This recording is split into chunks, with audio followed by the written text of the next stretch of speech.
আমরা 5ই জুন যখন এই হাইকোর্টের যে রায়টা 18 পরিপত্রটাকে বাতিল করা হলো, তখন 5ই জুন মাগরিবের পরে একটা বিক্ষোভ মিছিল হয় ঢাকা বিশ্ববিদ্যালয় লাইব্রেরিতে।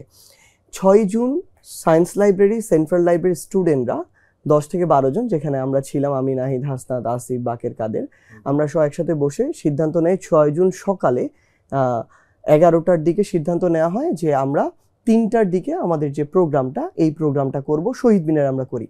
এরপরে 9 জুন রবিবারে আরেকটা বিক্ষোভ মিছিল হয় এরকম। এরপরে ঈদের এবং রমজানের একটা বন্ধ থাকে, এই বন্ধটাকে কাজে লাগানো হয়।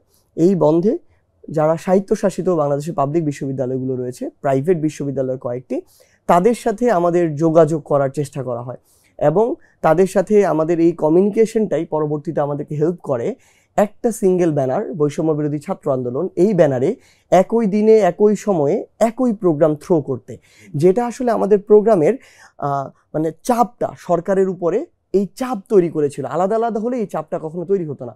তো এভাবে যখন ঈদ শেষ হয়ে গেল একদম জুনের শেষের দিকে, আমি আমার জায়গা থেকে ভিডিও করে কেন কোটার এই সংস্কারটা প্রয়োজন, যৌক্তিক সংস্কার, কেন এই যে 18 পরিপত্র বাতিল করলে এটা ঠিক না, কেন আমাদের রাস্তায় নামতে হবে, এই প্রয়োজনীয়তাগুলো নিয়ে আমরা সোশ্যাল মিডিয়ায় ভিডিও দেওয়া শুরু করলাম এবং আমরা আহ্বান জানালাম যারা শিক্ষার্থী, শুধু চাকুরি প্রত্যাশী তারা না, তারা আজকে চাকুরি প্রত্যাশী, কিন্তু যারা বর্তমানে রানিং শিক্ষার্থী তারা তো কয়েকদিন পরে চাকুরি প্রত্যাশী হবে।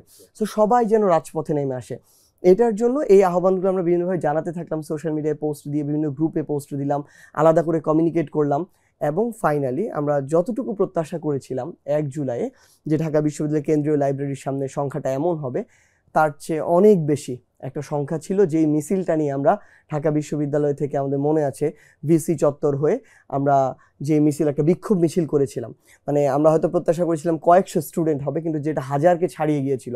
ঢাকা বিশ্ববিদ্যালয়ের অনেক শিক্ষার্থী তাদের ওই টাইমে আমাদের একটা সুবিধা করেছিল যে শিক্ষকদের পেনশন যে স্কিম, ওই স্কিমটা বাতিল করার জন্য শিক্ষকরা আন্দোলন করছিল। তারা তাদের যে ক্লাস পরীক্ষা এগুলো থেকে কর্মবিরতি দিয়েছিল। তো ফলে যে শিক্ষার্থী যারা ছিল তারাও এই ক্লাস পরীক্ষার যে চাপ, এটা ছিল না, তাদের যে আসার আগ্রহ ছিল এবং তারা এই সুযোগটা পেয়েছিল। ফলে বিশাল একটা সংখ্যক উপস্থিতি আমরা 1 জুলাই দেখতে পাই, যেটা আমাদের এই উপস্থিতিটা আমাদের সাহস, স্পৃহা অনেক বেশি বাড়িয়ে দেয়। আমাদের ওইখানে একটা মানে সরকার বরাবরই আন্দোলনগুলোকে নষ্ট করেছে ট্যাগ দিয়ে, কিন্তু আমাদের একটা স্ট্র্যাটেজি ছিল যে আমরা যারা মঞ্চে কথা বলবো, ফ্রন্ট লাইনে থাকবো, আমাদের যেন ট্যাগ দেওয়ার সুযোগ না থাকে। আপনি দেখবেন নাহিদ কিন্তু এসেছে ছাত্র শক্তি থেকে, আপনি দেখবেন হাসনাত তার জায়গা থেকে কোনো রাজনৈতিক দল থেকে সরাসরি আসেনি, কিন্তু মনে করা হতো যে তার সাথে ডানপন্থী রাজনৈতিক দলগুলোর সাথে একটা পরিচয় আছে বা সম্পর্কের জায়গা আছে, যেহেতু সে ফোকাসে পড়াতো বা পড়েছে।